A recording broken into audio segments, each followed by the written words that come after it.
I watched my MIT graduation ceremony through the reflection of my phone screen because my parents never showed up.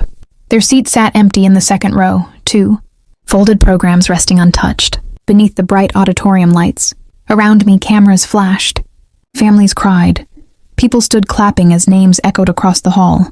But every time I looked toward those seats, all I could hear was my mother's voicemail from 3 hours earlier.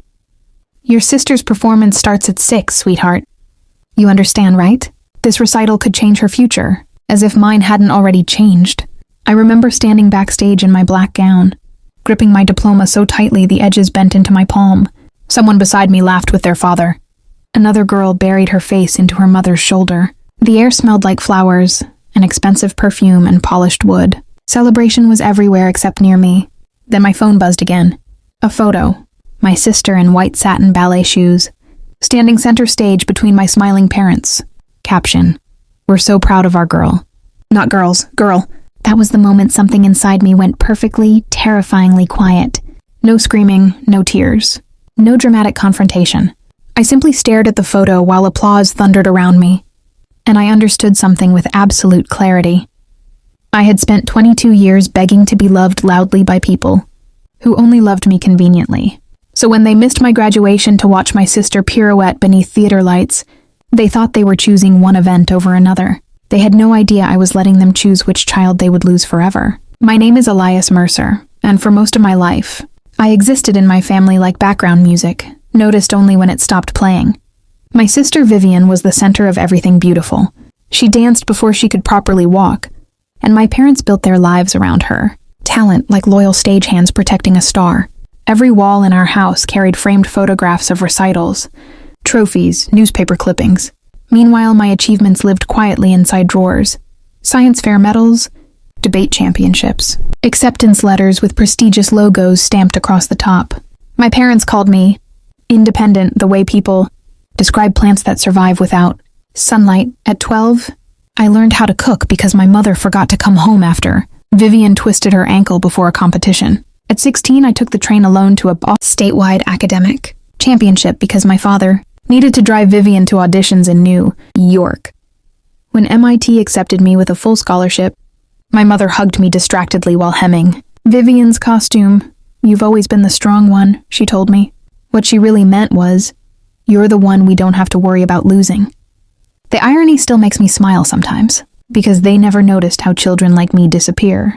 Slowly first, emotionally, silently, piece by piece, long before they finally leave for good.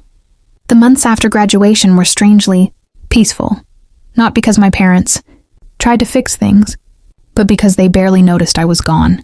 At first, they treated my silence like a phase.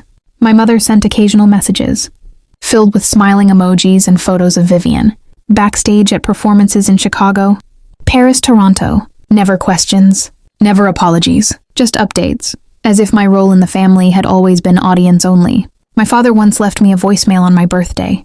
"Call your mother when you can," he said casually. "She gets emotional when you disappear like this. Not we miss you, not how are you, just another responsibility handed to me." So I stopped answering completely. Years passed.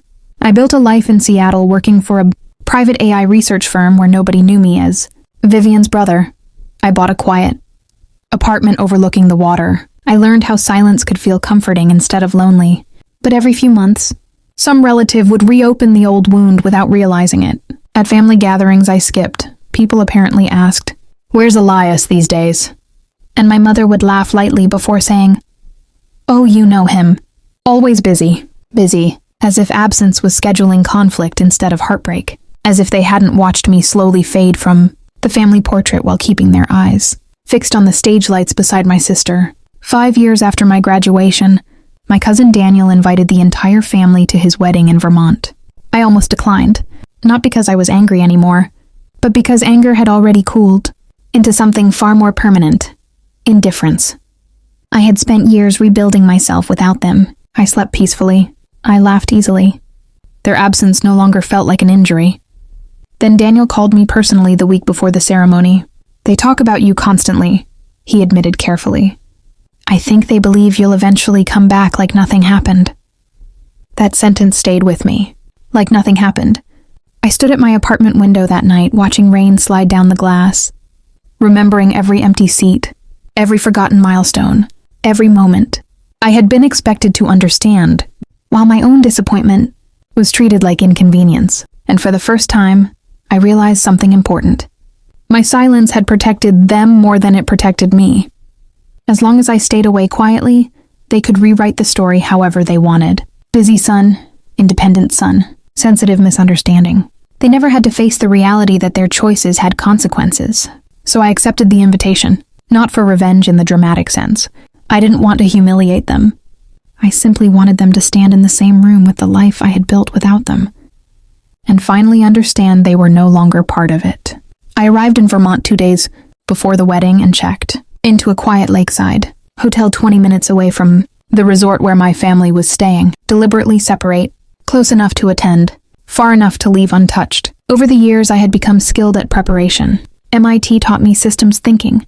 Corporate negotiations taught me emotional restraint. By 30, I was leading behavioral AI projects for a firm valued in the billions. Most people assumed intelligence looks aggressive in action. In reality, it often looks patient. So I planned carefully. I informed Daniel I would attend the ceremony and reception, but not the family rehearsal dinner. I sent an expensive wedding gift early so nobody could accuse me of creating tension. I arranged my flights privately and avoided posting anything online that could alert my parents beforehand. Most importantly, I rehearsed nothing. No speeches. No confrontations. No dramatic lines imagined in bathroom mirrors. People reveal themselves best when silence forces them to fill it. The morning of the wedding, I stood in front of the hotel mirror, adjusting my cufflinks, and noticed how unfamiliar my father's face had become in my memory. That realization unsettled me more than anger ever did, because revenge had stopped being about punishment years ago. This was simply acknowledgement. I was no longer returning as the neglected son waiting to be noticed. I was arriving as proof that their absence had not ruined me.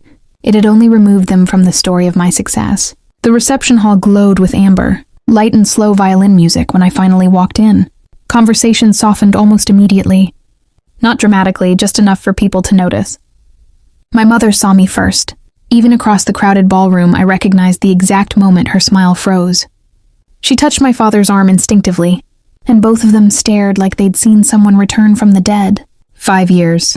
5 years without hearing my voice. And suddenly I was standing there in a tailored black suit, calm and composed, speaking easily with cousins, laughing with Daniel near the bar, moving through the room like I belonged everywhere except beside them.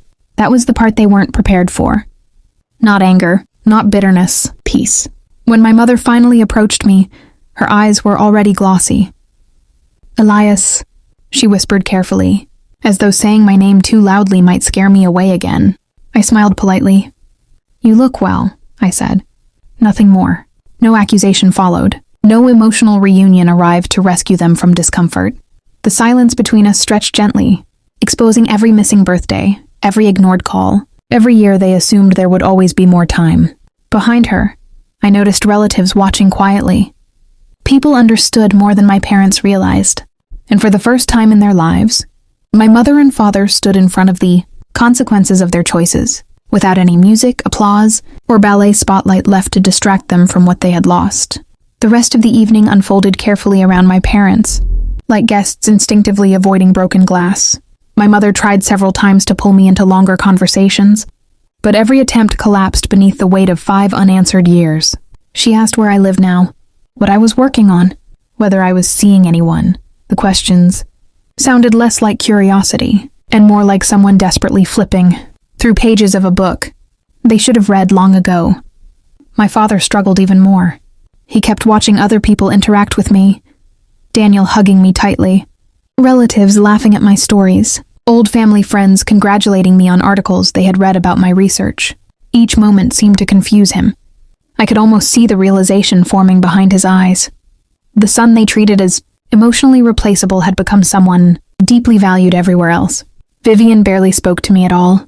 And strangely, I didn't blame her anymore. Golden children are often raised inside invisible prisons, too. She had spent her entire life performing for love, while I spent mine surviving without it.